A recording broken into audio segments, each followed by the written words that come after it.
A science teacher wakes up light years from Earth with amnesia, only to realize he's humanity's last hope to stop the sun from being destroyed. Here's a review of Project Hail Mary. Yeah, so back in 2015, Ridley Scott adapted one of Andy Weir's other novels with The Martian, and I absolutely love that film. It's one of my favorites. You got Matt Damon So good. making the potatoes on Mars and everything, and you know I've started reading Artemis. I haven't finished it yet. That one was actually supposed to be a project that Phil Lord and Chris Miller did before they did Project Hail Mary here, but I'm glad this is the one they got to tackle right away because we don't know when we may see Artemis, but I love this film.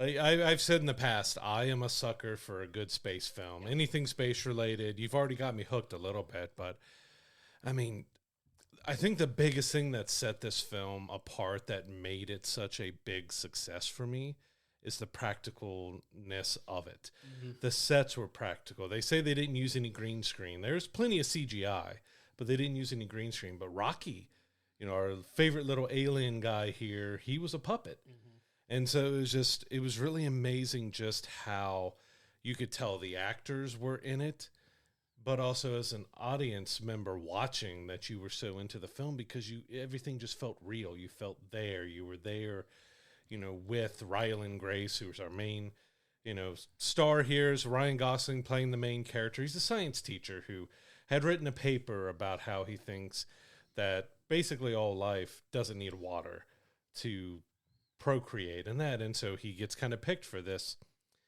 government project because there's some sort of alien microbe that is causing the sun to slowly die, and they have to figure out how they can stop it. And he gets to be the one, but he's not your average hero type. He actually doesn't think he's brave or a hero. He's kind of reluctant to do anything, really.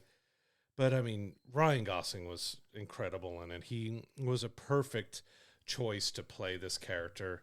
You got James Ortiz was a puppeteer for Rocky, but he also got to voice him because him and Ryan had such a good rapport as they were practicing and warming up. He got to voice him, and it was, again, another perfect choice. I'm already rambling early on because I really love this film. Oh yeah, this movie was right up your alley. As soon as we saw the trailer for it, obviously we know the book is very popular as well. But like as soon as we saw the trailer for it, I'm like, yeah, this is a movie built for you, for your specific taste. You love the outer space stuff. Not that I don't either, but I was like, Brad's gonna really, really enjoy this film, and I'm glad we did because the movie's incredible. Ryan Gosling does do the heavy lifting through 95% of this movie. Mm-hmm.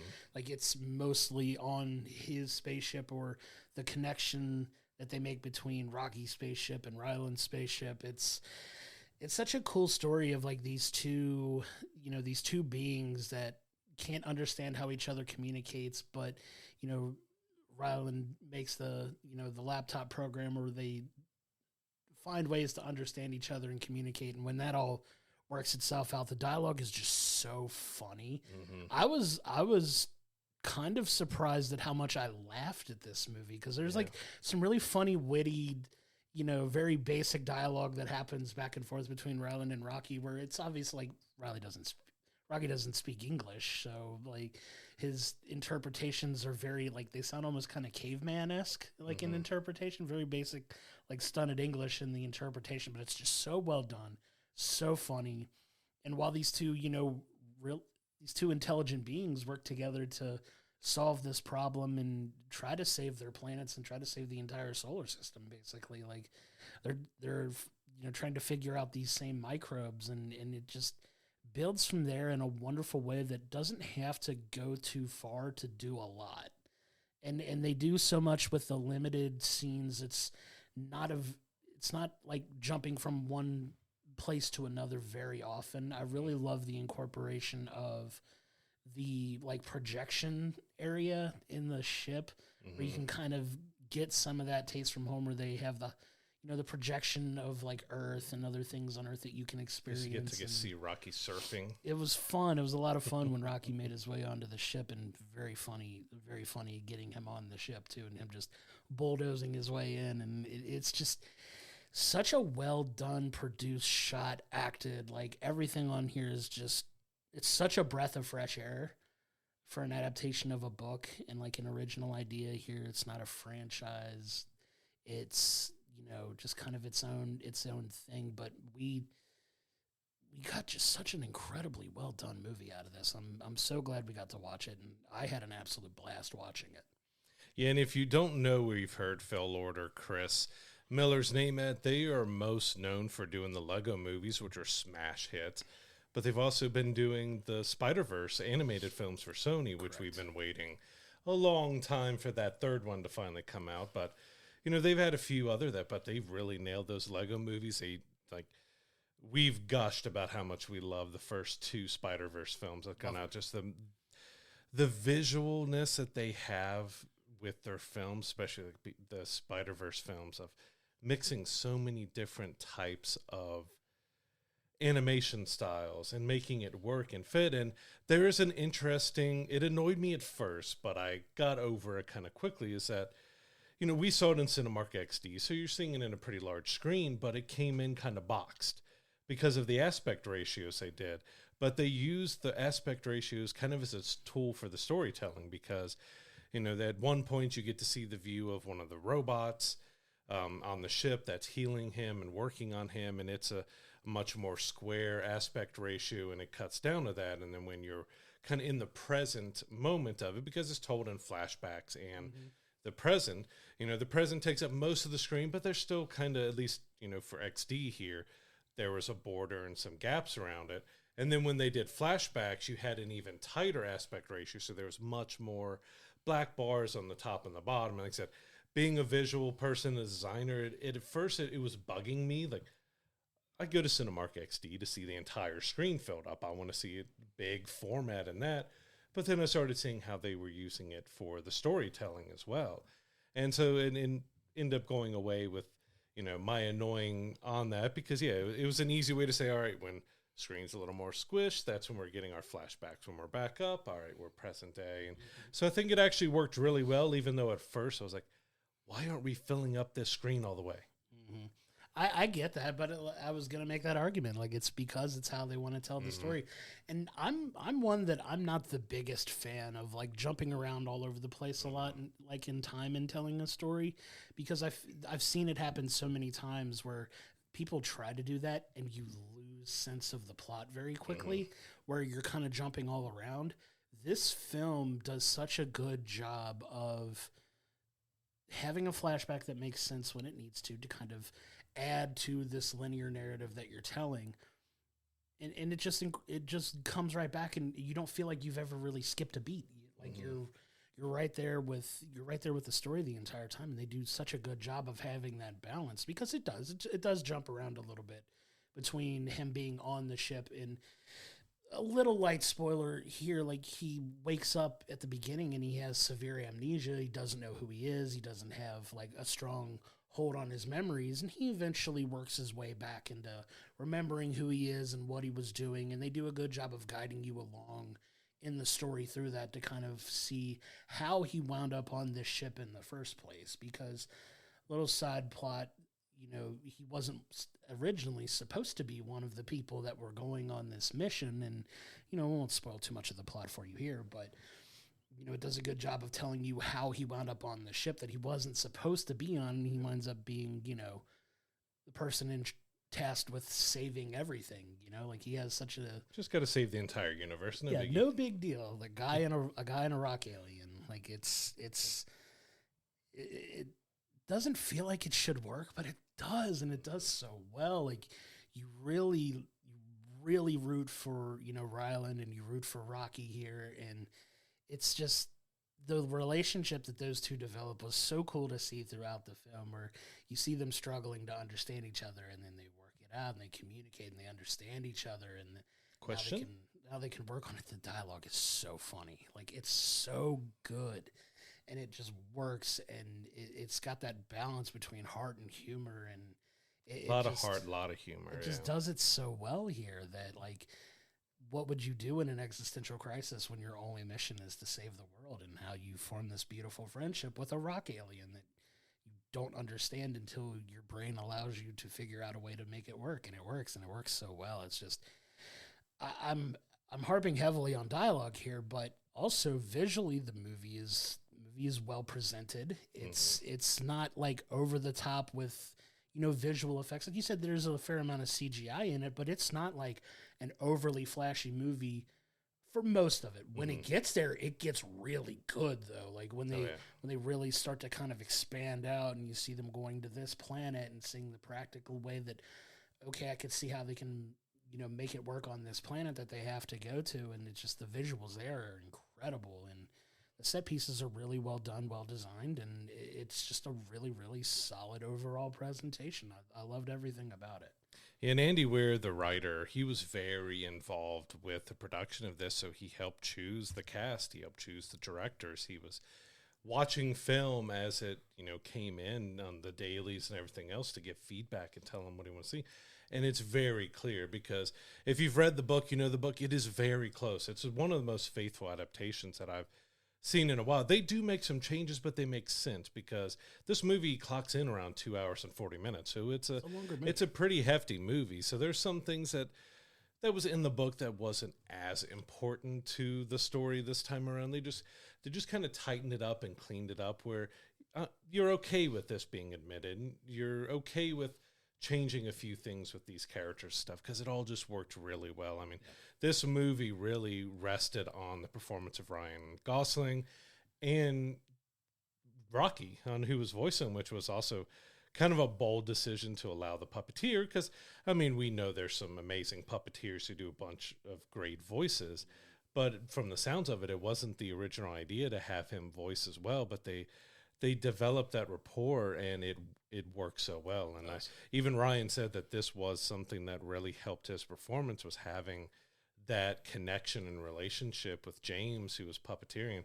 That's an amazing puppet. I'll say that if that was CGI, you would not have had as much of a connection to Rocky and as much of a connection between Ryan's character and Rocky. Like having it be a practical puppet that they can interact with, and the movements and how it works. Like that was an amazing feat to see to see Rocky be practical and not just full blown CGI. Cause that's the easy way out. All right, let's just make it CGI. And they went for that practical, and it paid off big time. Like the practical decisions of this film took it to the next level. Yeah, I mean, full disclosure, going into it, I didn't know they were using a puppeteer in the movie. Like, even watching the movie, I thought it was CGI, and I'm like, man, this looks just so good. Didn't know that it was puppeteering going into it, which speaks to the level of talent of not only everybody involved on screen, but behind screen too, and just making it feel so clean and look as good as it did. Like, I was very impressed coming out of it, knowing that, finding out after the fact that it was, and I'd have been even more blown away had I known that going in, because like you couldn't tell, like you really thought it was an actual CGI, but it's not. Like it's crazy, and hats off to, like you said, James Ortiz, who does such a phenomenal job. Like I can't imagine how difficult it is doing the puppeteering and the voice acting and the taking stage cues and everything like that, like trying to handle all of it. And hats off to him, man, because Rocky's so fun. Like it's such a crude looking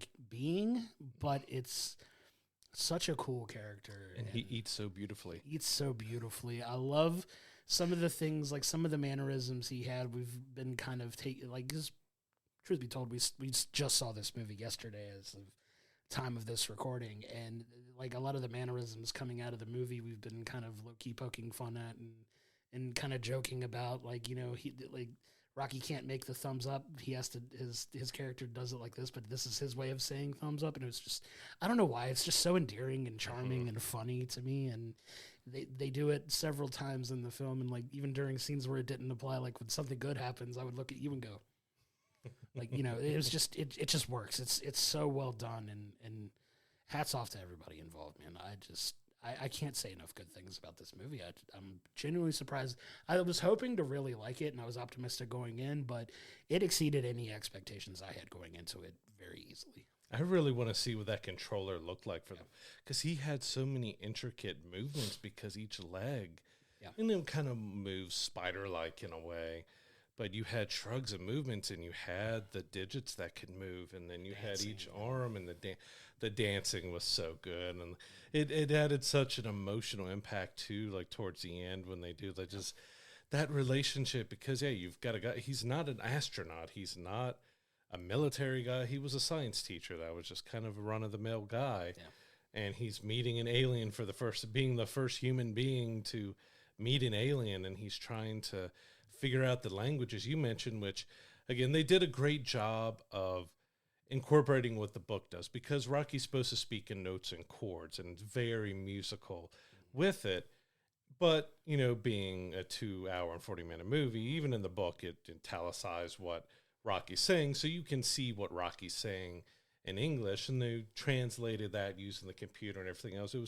It was just done so well, and the adaptation was done with just so much care. You had the same writer who adapted The Martian, which I absolutely love, so they nailed, again, bringing him back, but having Andy be such a big part of it. Like, every aspect of it worked. Like, I started towards the middle, was thinking, well, maybe there's some stuff they could probably trim and make this a little shorter. But as I finished the film and I'm back on it, like, everything just, it can be slower in parts, but everything just worked to just fill the screen with story and everything else, because you got moments that you needed to have to see what his character was then and what his character is now and what everyone else is doing, because you kind of got a very cold-hearted Ava Stratt, who's the person who's been given by all governments like full reign to do whatever she needs to do to save the planet. And she can be a little cold, but then there's such a great moment where it's karaoke night and in the airplane or on the hangar, and she actually gets up there and performs, but cuts it off very abruptly. It was just done perfectly, because you got to see a little bit of the human side of her, because she's been very cold and straightforward of like, oh, well, we needed this. Oh, we're done with you. Let's move on.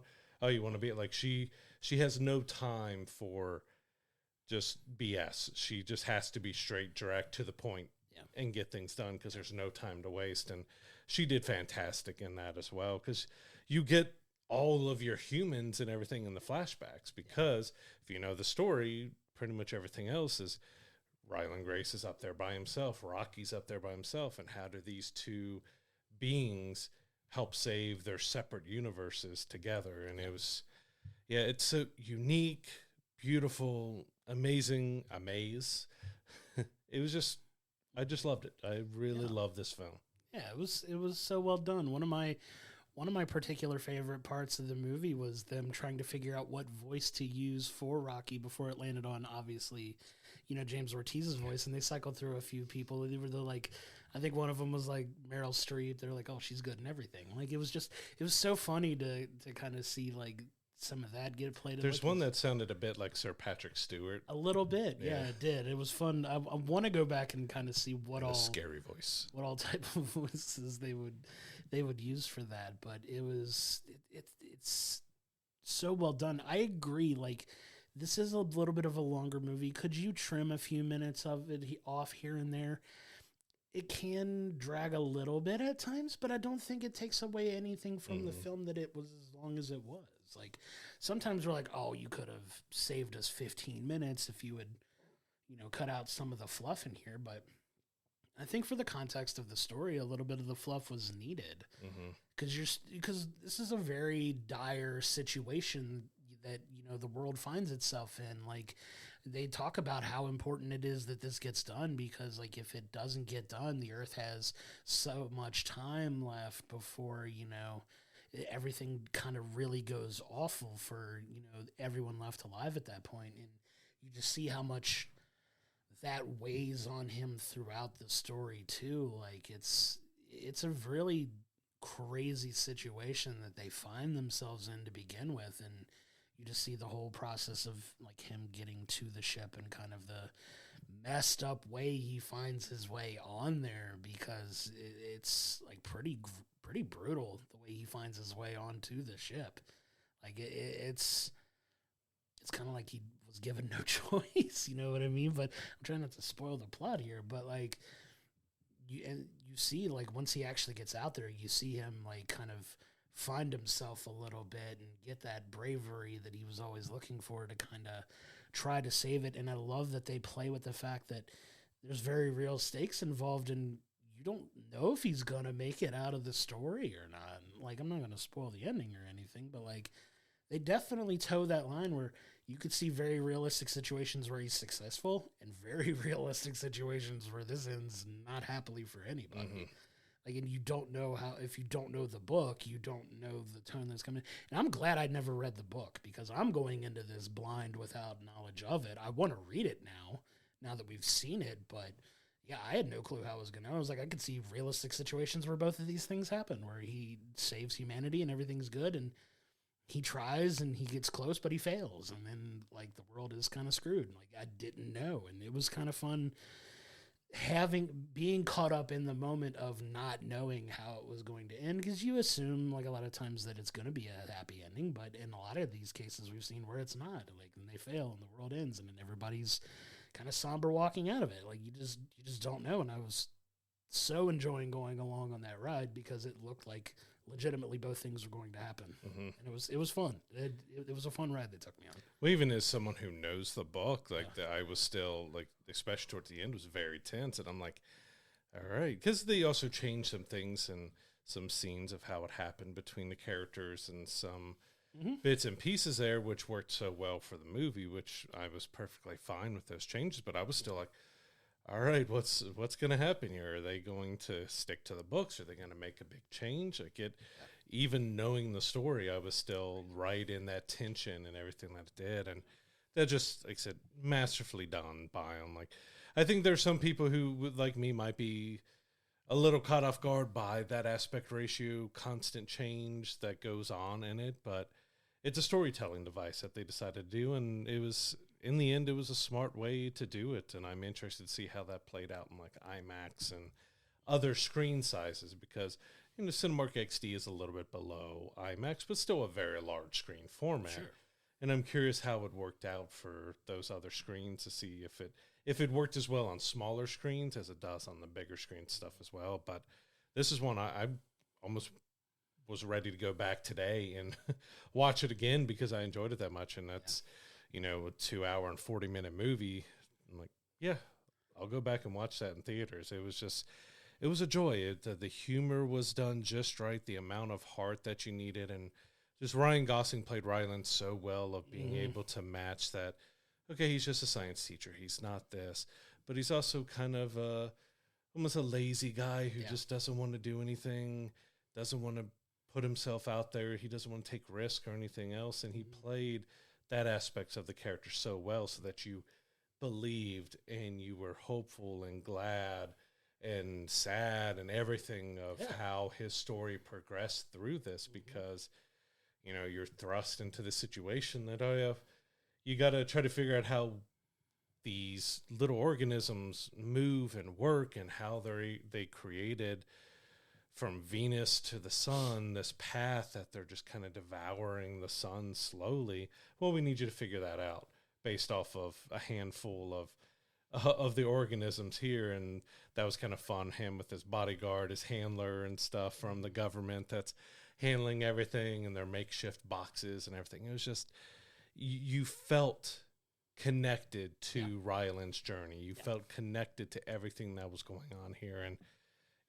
it was so well done. Like, hats off to Phil Lord and Chris Miller. They handled this nearly perfectly. They were good at getting you to buy in emotionally on this, which is a hard thing to do, but I was hook, line, and sinker, man. Like, I agree with you there. Like, it was fun watching him try to figure it out before he gets on the ship, and then, you know, once he makes his way there, and like, it was fun kind of bouncing around in the timeline a little bit just to see how he got there and why we should care. And I think that's how they used it effectively, is they take you on this entire emotional journey where there's some points where you're just like, okay, I don't like Ryland that much. Like, he's kind of a wimp. He's kind of, you know, afraid of taking any risks, and he's doing this and he's doing that, and he's kind of selfish in some of those ways too, where you're just like, my guy, like, humanity needs you. Why are you so resistant to want to help? Like, it was It was definitely a fun journey to take you on emotionally with that, because yeah, by the end you're just like, come on, man, let's go. We're in it. We're along for the ride here. You gotta buck up and get it done. Like it was just so magnificently told. Like I'm genuinely impressed, and one of the things that really stuck with me coming out of it is not only do I want to watch it again, I think I would have just as much, if not more, fun putting it up on my TV with like my surround sound and just like turning the lights off and like watching it at night and just really getting lost in this story again. Like if you have like a good home entertainment setup, this is another one. Like, please go, by all means. I'm not saying don't go see this in theaters. Go see this in theaters. Absolutely, we're seeing it. I really hope it does well at the box office, but this is another one that's like, it's going to be awesome if you have a really, really good home theater setup, because not even diving too much into the sound of it, there's like sound that works when it needs to. There's not like annoying music that can cut through a story, and it's quiet when it needs to be. Like it's such a fun thing that I really want to bring it home and immerse myself in the story again at home with the home theater setup that I have, even, and like just going through this story again. And I think I'll have just as much fun as I did in the theaters. We had an absolute blast. Like our theater going experience was great. The theater we were in was pretty full. It was, it was a really good experience, like in theater, going to see it too. This is definitely one you want to go check out in the theaters for sure, because it's such a fun experience, man. And this is one I hope that people do go see in theaters, not only because it's a fantastic film, but for those of us who are fans of Andy Weir's writings. As I said, Artemis was something Phil Lord and Chris Miller were working on that Fox bought up, but they kind of shelved it because they bought it up after The Martian came out, but it didn't really get going. So if we really want to see him, he's got other books, but these are the kind of the big three between The Martian, Project Hail Mary, and Artemis. Those are his big three stories. And so if we want to see that last one, again, they're not interconnected stories, but they're his, space odyssey books here. The film probably needs to make some good money here. The Martian made almost $700 million and was a smash hit. Of course, you had Ridley Scott behind that and everything, but potentially we'll have Phil Lord and Chris Miller back to do Artemis, since they were originally attached to that one. So I'm extremely hopeful if this does well, and with them at the helm, that Artemis, which is probably his most popular out of the three, will get made and be made fantastically. Like, so far, his adaptations are 2 out of 2, fantastically done, great films that just, it has something for everybody. Now, if you struggle with seeing really long films, again, 2-hour, 40-minute film, you may feel it drag a little bit for you, but it is so worth the ride all the way through the end, because it has felt just a great payoff in the end with everything as you went through this story and you got to see where everything ended up and how everything works out for everybody. I just left so satisfied after watching this film that it satisfied as a person who enjoyed the book, but also as a movie lover and a space lover, just to get something that was just felt so complete and so well done. Yeah, it's a well-made movie from start to finish. It's one that has a high rewatchability for me. That's going to help, obviously, with the scoring as well. But just such a wonderful journey that it takes you on, because it's a complete story. Like I kind of felt the same way that you mentioned, like walking out of it.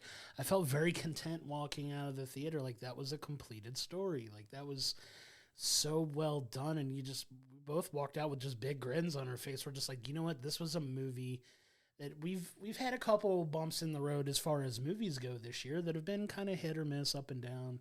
A few things under-delivered, a few things underperformed our expectations a little bit, and it's definitely been an up and down as years go for movies. But this is a huge upswing into what is going to be a very hot movie season. I'm anticipating very big things from the summer.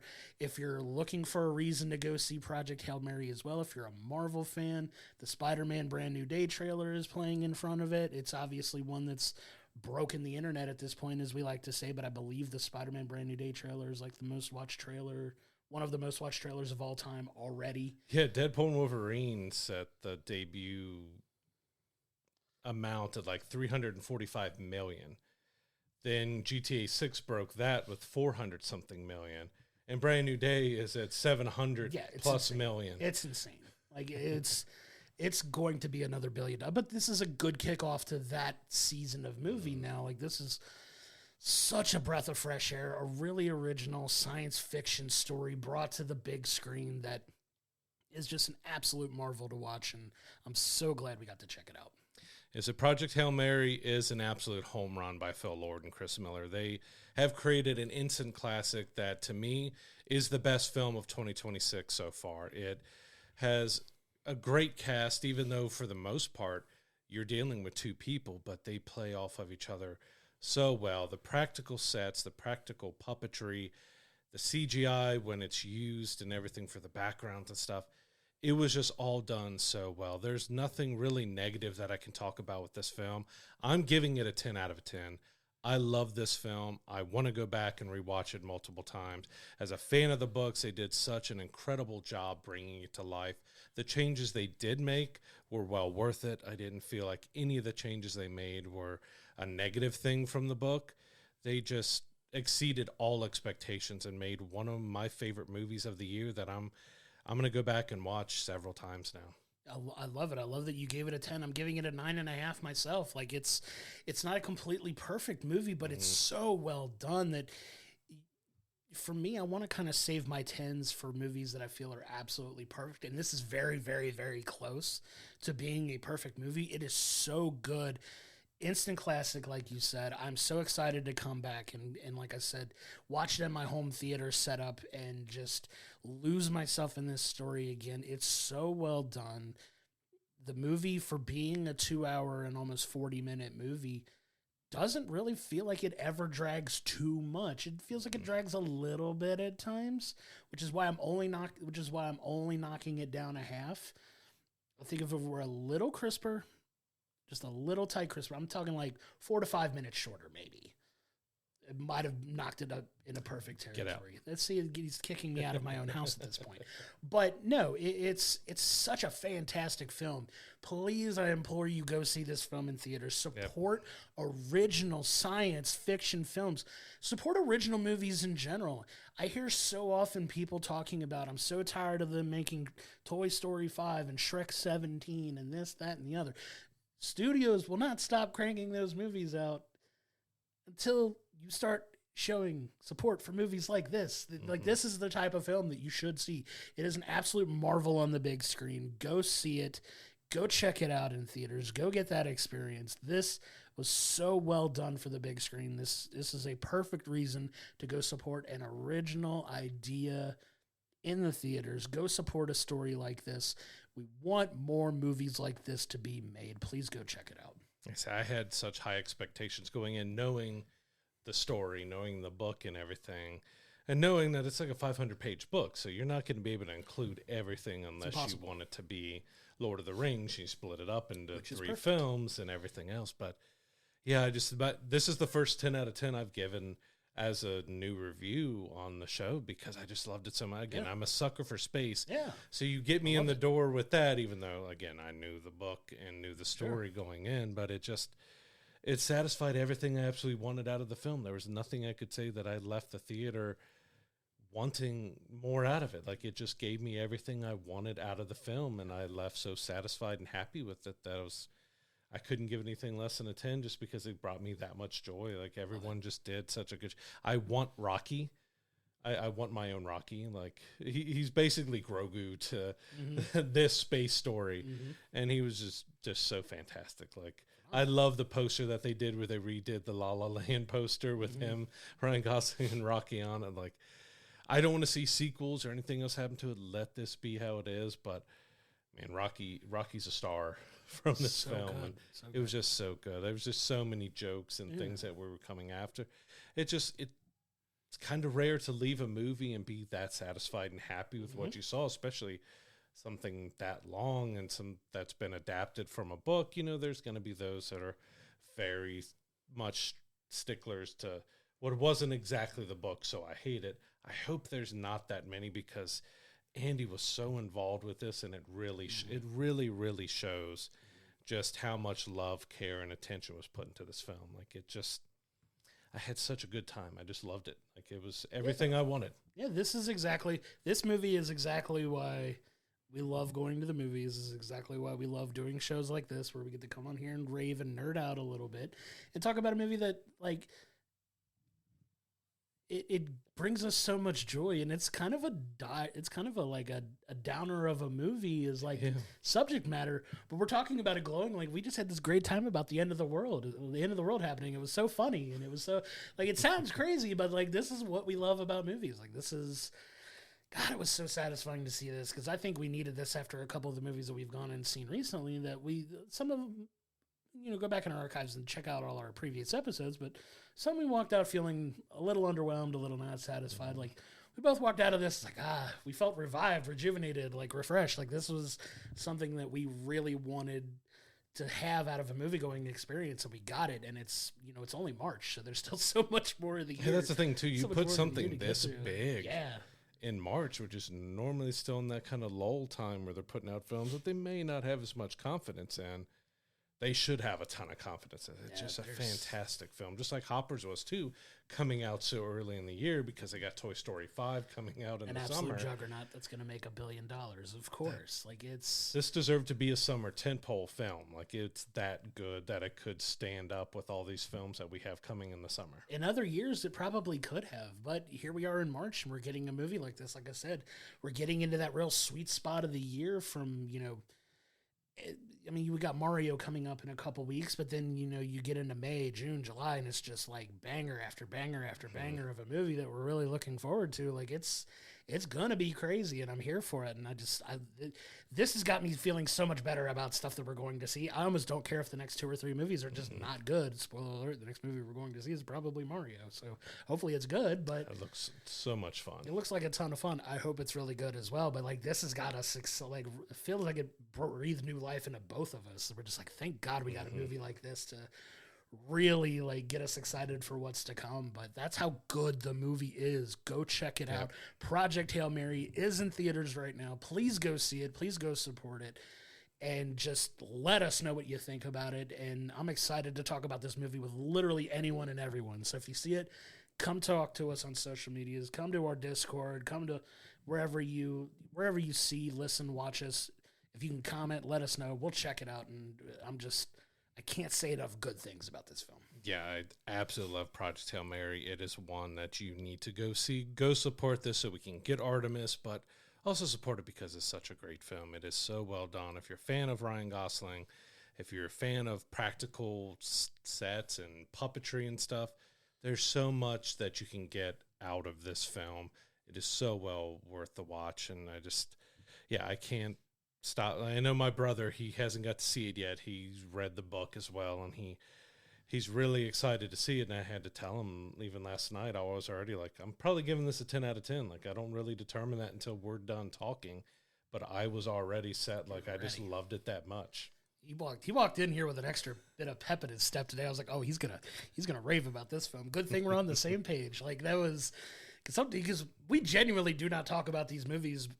Even like, we go see almost every movie together, save for maybe like a family film or if one of us has got something going on, but we see 95% of the movies we review together. We don't talk about what we feel about the film coming out of it. We might crack a joke or two about something silly that happened in the movie, but we genuinely do not talk about our opinions until we sit down and hit record on this. So we were just walked out with Rocky lines. Yeah, we were just quoting a bunch of stuff Rocky says in the movie, doing the thumbs down. Fist my bump is one of the best, is one of the funniest things. We walked past a Mandalorian Grogu poster, and Grogu's got his hand out, and I just fist my bump. Yeah, it's so good, so quotable, so fun. But yeah, like, this is definitely one that breathed new life into both of us. I'm glad we got to do it. So thank you so much for tuning in, and if you feel so inclined, do all the things to help the show out, from follows, shares, likes, and comments on social media, to subscribing on YouTube and your favorite audio platforms. All of it helps us out so much, and we can't thank you enough for all the support. You can also become a subscriber over on Patreon to get each episode delivered to you early, exclusive merch items, and your name read out at the end of every episode. Check it out at patreon.com/we'll bring the popcorn. That's going to do it for this episode, and we'll see you on the next one.